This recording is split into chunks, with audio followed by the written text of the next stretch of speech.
अस्सलामुअलैकुम नाज़रीन, धरती टीवी में भलीकार मां है मंजर अजीज। सबका पेरा शामिल कंदासीं हिन वक्त जूं हेडलाइंस।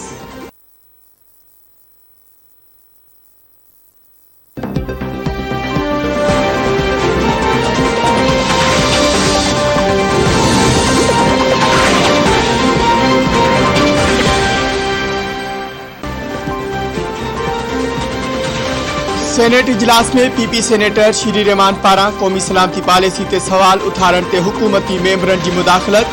गोड़ अपोजिशन जो सख्त एहतजाज। अपोजिशन ऐं हुकूमती मेंबरन के चेयरमैन की डाई साडो हिक बे खिलाफ नारेबाजी। मुखालिफ धुर के मेंबरन जो क़ौमी सलामती पॉलिसी ऐवान में पेश न करण खिलाफ वॉकआउट। श्री रहमान जो चवण है तो क़ौमी सलामती के मामले ते पार्लियामेंट के बाईपास किया वियो। क़ौमी सलामती पॉलिसी सेनेट में छो पेश न कई वई। टीटीपी जैं पाकिस्तान खिलाफ जहाद जो ऐलान किया अवां उनके माफ़ करण ऐं खेन कबूल करण वही रहा हो, छा उन पॉलिसी से पाकिस्तान महफूज थींदो?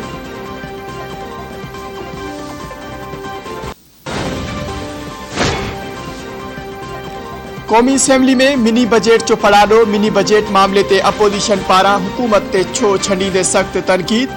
डिप्टी स्पीकर कासिम सोरी की सदारत में क़ौमी असेंबली जो इजलास। नून लीग के ख्वाजा आसिफ चयो है तो पाकिस्तान एक सिलेंडर 1971 में किया हो, उनका वधिक खतरनाक सिलेंडर हाणे कयो पियो वञे। हुक्मरान पाकिस्तान की खुद मुख्तियारी के सिलेंडर करण वही रहा हैं।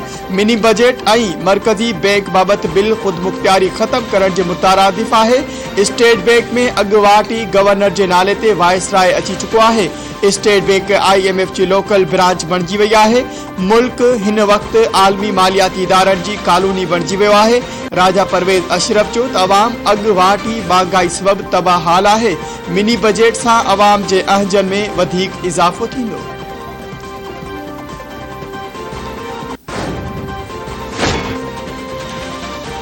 बिजली 4 रुपया 33 पैसा फी यूनिट वधिक महांगी थियण जो इम्कान। नेपरा चेयरमैन माहवार फ्यूल एडजस्टमेंट की बुनियाद ते बिजली महांगी करण बाबत दलील ॿुधण खां पोइ फैसलो महफूज करे छॾियो।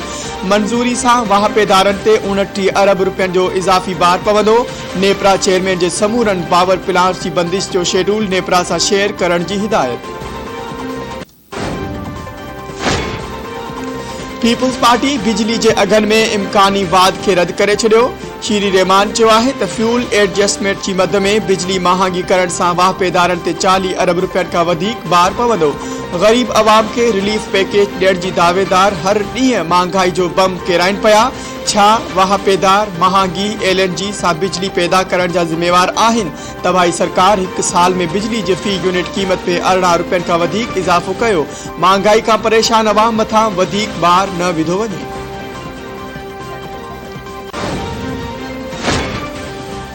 हर पार्टी चाहे थी इस्टेब्लिशमेंट उन जे मथे ते हथ रखे। इस्टेब्लिशमेंट जो फैसलो आहे उहा चूडियल हुकूमत जो साथ ॾींदी। अपोजिशन मार्च ज़रूर करे पर मार्च में न पंहिंजे फैसले ते नज़रसानी करे। नवाज शरीफ के अचण से को फर्क न पवंदो। 3 माण्हू हिते आहिनि। सियासी ताबूत के खणण जा 4 पावा घुरबल हूंदा आहिनि। इमरान खान जी एजेंडा महंगाई जो खात्मो आहे। वफाकी घरू वज़ीर शेख रशीद।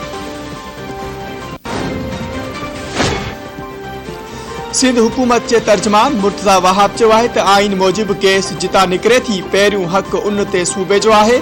सिंध सूबे के पंहिंजे हिस्से की गैस नथी ॾिनी वञे। PTI न गैस न बिजली ऐं न ई रोजगार ॾेई सघी।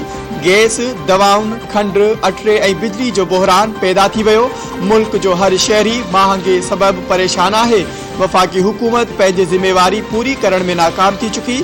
कराची जो अवाम ॾिसंदो PTI MQM छा कयो ऐं पीपुल्स पार्टी छा छा करे रही है।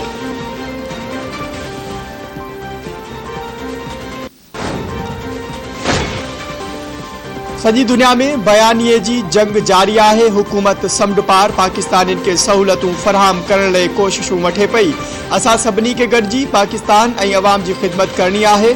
परॾेही वज़ीर शाह महमूद कुरैशी जो इस्लामाबाद में 41 सिफारती कोर्स की पुजाणी वाली तकरीब के खिताब।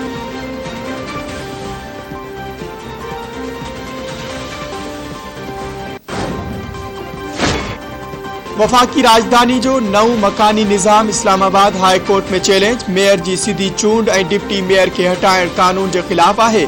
लोकल गवर्नमेंट एक्ट 2015 की मौजूदगी में ऑर्डिनेंस जरिए नओं निज़ाम गैर आइनी है। दरखास्त में मौक़िफ़ घरू सेक्रेटरी और कानून वाले सेक्रेटरी का 11 जनवरी ताईं जवाब तलब।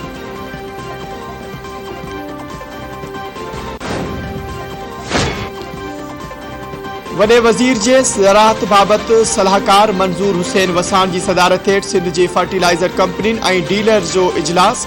सिंध में भाण की खोट बाबत गौर विचार। मंजूर वसान जो चवण है तो सिंध के पंहिंजे हिस्से की यूरिया भाण की कोटा न पई मिले। सिंध के हारिन के वक्त सर ज़रई भाण मिलण घुर्जे। डीलर्स जूं जेकी कोतायूं आहिन उहे ख़त्म थियण घुर्जन।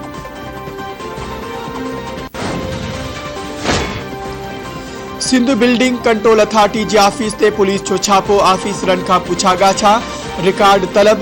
DIG ओभर मुक़द्दस हैदर नस्ला टावर मामले की जांच लाइ SSP ओभर अल्ताफ हुसैन की सरबराही में 5 रुकनी जांच कमेटी जोड़े छड़ी। जांच कमेटी में DSP यूसुफ जमाल, इंस्पेक्टर खुशनूद, निसार अहमद मेंबर तौर मुकर्रर कया विया। जांच कमेटी सुप्रीम कोर्ट के हुक्म ते नस्ला टावर के जिम्मेवारन खिलाफ केस दाखिल करे जांच कंदी।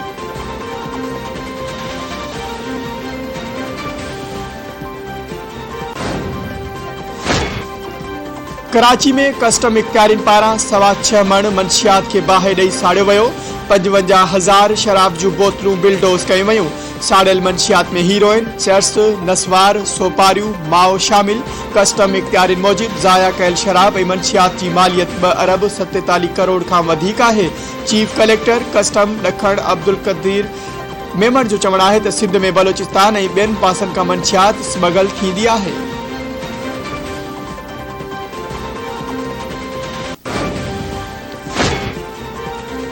हैदराबाद में अगूणे MNA गनी टालपुर के घर में धाड़े वाले वाक़े की जांच लाइ JIT कायम। SSP की सरबराही में 6 मेंबरन ते बदल गडियल जांच टीम जोड़ी वही। JIT के जांच करे 7 ॾींहनि अंदर रिपोर्ट ॾियण की हिदायत।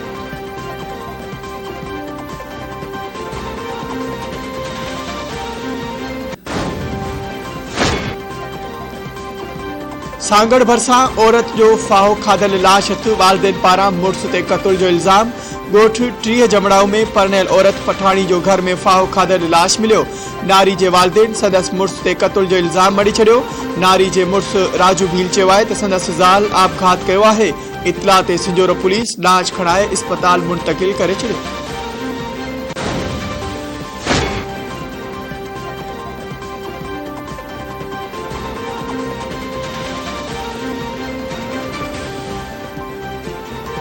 खैरपुर के रानीपुर वाले इलाके में 2 नौजवान पुरस्कार नमूने गुम। वारसन अगवा जो शक जाहिर करे छड़ियो। गुम थियल नौजवान के वारसन जो एहतजाज। संदन चवण है तो अब्दुल कादिर वसाण आई संदस दोस्त एहसान शेख गुजरियल 6 ॾींहनि का गुम आहिन। पर रानीपुर पुलिस इतला बावजूद पुलिस नौजवानन की गोला में संदन का भी मदद न पई करे।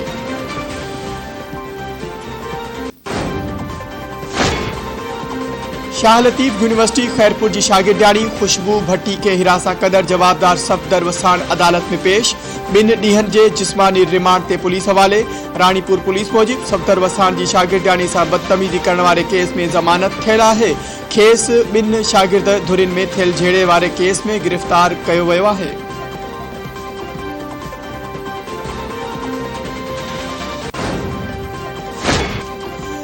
कुंभ में 3 साल अग पुरस्कार नमूने गुम थियल नौजवान जो को पतो पइजी न सकियो। एहसन अब्बास मला के वारसन के अञा भी संदस ओसीड़ो। नौजवान के वालिद फरहाद मला अपील कंदे चयो है तो कंहिं सां दुश्मनी नाहे। पुलिस इख्तियारियूं नोटिस वठी पुट की गोला में मदद करे।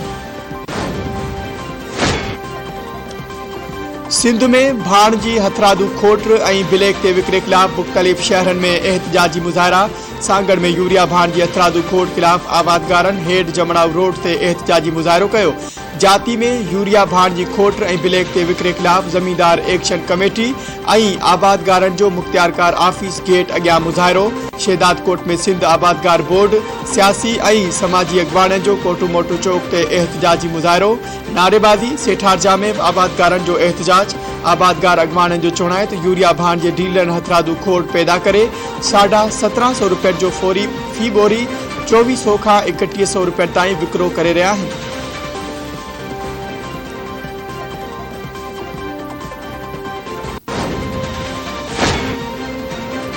Sindh police non vaccinated corona जो शिकार ऐं फोत थियल ऑफिसर्स के माली फ़ाइदनि लाइ नाअहल करार ॾेई छॾियो। सिंध पुलिस जे वेलफेयर बोर्ड जे इजलास में अहम फ़ैसिला। वैक्सीन न कराईंदड़ अहलकारनि खे वबा में मुब्तला थियण जी सूरत में 10,000 इमदादी रक़म न मिलंदी। कोरोना में फोत थियल नॉन वैक्सीनेटेड अहलकारनि जे वारसनि खे ऐलानियल 5 लाख रुपया इमदाद बि न मिलंदा।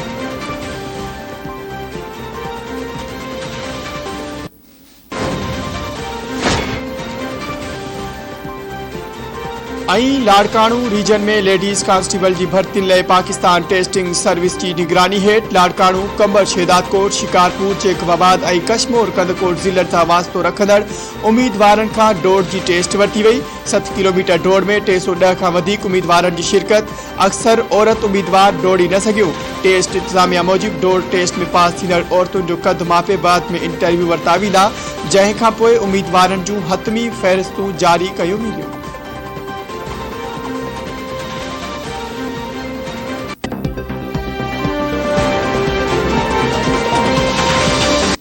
नाज़रीन, हेडलाइन सवाल ॾिठियूं। वधीक ख़बरूं ऐं अपडेट्स लाइ ॾिसंदा रहो द टीवी न्यूज़।